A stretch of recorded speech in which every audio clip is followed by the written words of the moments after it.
Friends नमस्कार, मैं रागनी आप सभी का प्रभाकर एकेडमी में स्वागत करती हूँ। फ्रेंड्स, हम लोग पिछले वीडियो में व्यक्तिगत भिन्नता के बारे में डिस्कस किए थे। तो चलिए आज हम लोग समायोजन के बारे में डिस्कशन करते हैं। फ्रेंड्स, अगर आप लोग सीटेट का एग्ज़ाम देने जा रहे हैं तो ये वीडियो आप लोगों के लिए मोस्ट यूज़फुल होने वाली है। अगर इसका एक एक पॉइंट आप लोग ध्यान से देख लेंगे तो ये 10 मिनट की वीडियो जो है आप लोगों को 2 से 3 नंबर ज़रूर दिला देगी। तो चलिए फ्रेंड्स स्टार्ट करते हैं। समायोजन क्या है? समायोजन यानी कि एडजस्टमेंट। समायोजन परिस्थिति के अनुसार अपने आप को ढाल लेना समायोजन कहलाता है, ताकि अपनी आवश्यकताओं को संतुष्ट किया जा सके। या जो भी व्यक्ति अपनी स्थिति परिस्थिति के अनुसार अपने आप को ढाल लेता है यानी कि समायोजन कर लेता है, उसमें उसे ही समायोजन कहते हैं। इसमें फर्स्ट पॉइंट है व्यक्ति का अस्थाई समायोजन। किसके साथ होता है? प्रकृति के साथ होता है, जीवन और पर्यावरण के साथ होता है। टेम्पोररी समायोजन तो सभी लोग करते हैं, थोड़ी देर के लिए समायोजन सभी लोग करते हैं। लेकिन जो है अस्थाई जो समायोजन होता है प्रकृति के साथ ही होता है और पर्यावरण के साथ ही होता है। अगला है इसमें परिभाषाएं। कुछ मनोवैज्ञानिकों ने इसका जो है समायोजन के परिभाषाएं दी है, तो चलिए इसको हम लोग देखते हैं। इसमें फर्स्ट पॉइंट है फ्रेंड्स स्किनर के अनुसार। किसके अनुसार? स्किनर के अनुसार। स्किनर के अनुसार समायोजन एक अधिगम प्रक्रिया है। क्या? स्किनर के अनुसार जो है समायोजन जो है एक अधिगम प्रक्रिया है। इसमें दूसरा है गेट्स के अनुसार समायोजन निरंतर चलने वाली प्रक्रिया है, जिससे प्राणी और अपने व्यवहार में परिवर्तन करता है और वह अपने वातावरण के बीच संतुलन या संतुलित संबंध स्थापित करता है। अगला है इसमें कोलमैन के अनुसार। किसके अनुसार? कोलमैन के अनुसार। कोलमैन के अनुसार समायोजन अपनी आवश्यकताओं को पूरा करने तथा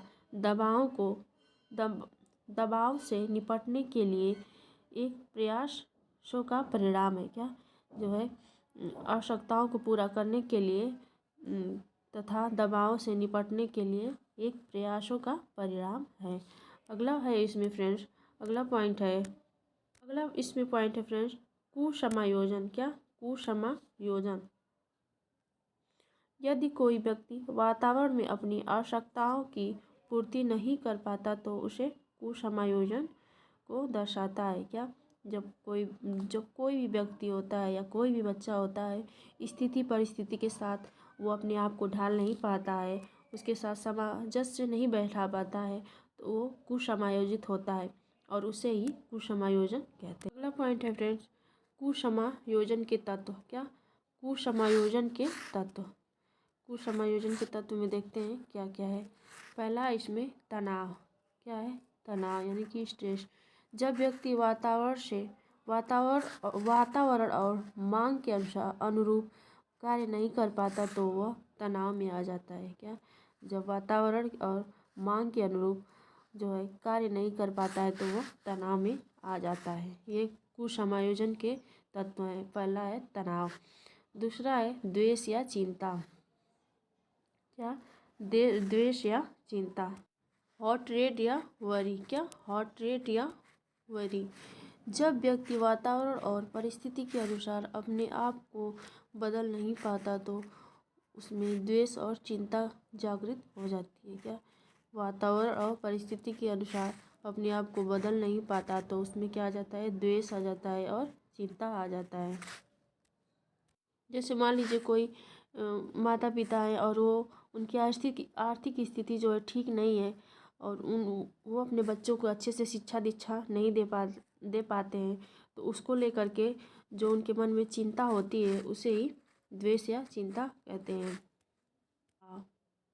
अगला क्या है? दबाव यानी कि कंपैरिजन यानी कि दबाव।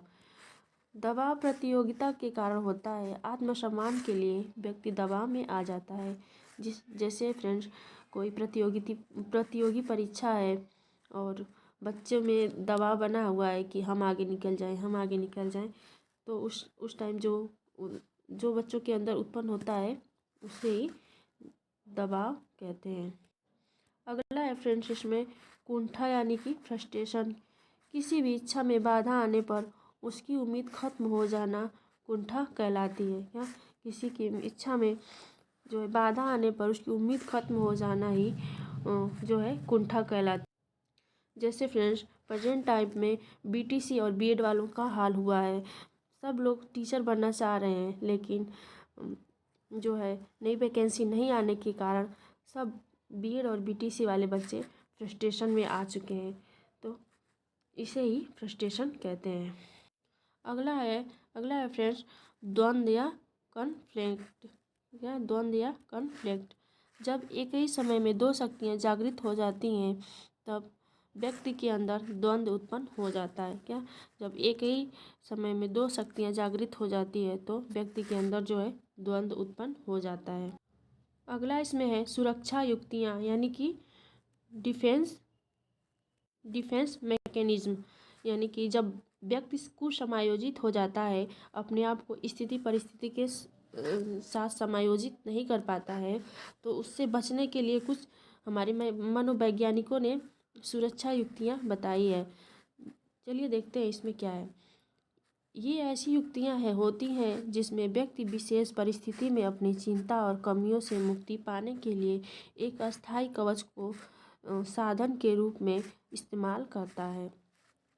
इसमें फर्स्ट है समायोजन करने के लिए व्यक्ति जिन रक्षा युक्तियों का सहारा लेता है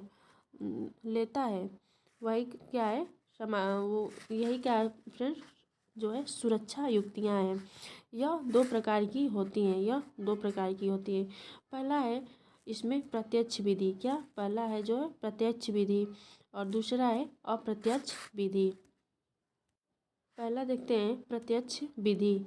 क्या डायरेक्ट मेथड। तनाव को कम करने के लिए प्रत्यक्ष उपाय हैं वे जिन्हें व्यक्ति चेतन रूप में अपनाता है, और अप्रत्यक्ष विधि है यानी कि इनडायरेक्ट मेथड तनाव को कम करने के लिए जो है अप्रत्यक्ष उपाय हैं वे जिन्हें व्यक्ति अचेतन रूप में अपनाता है, इसे जो है अप्रत्यक्ष कहते हैं। यानी कि प्रत्यक्ष विधि जो होता है फ्रेंड्स चेतन रूप में अपनाता है व्यक्ति, और जो है अप्रत्यक्ष विधि में जो है अचेतन रूप में जो है युक्तियों को अपनाता है।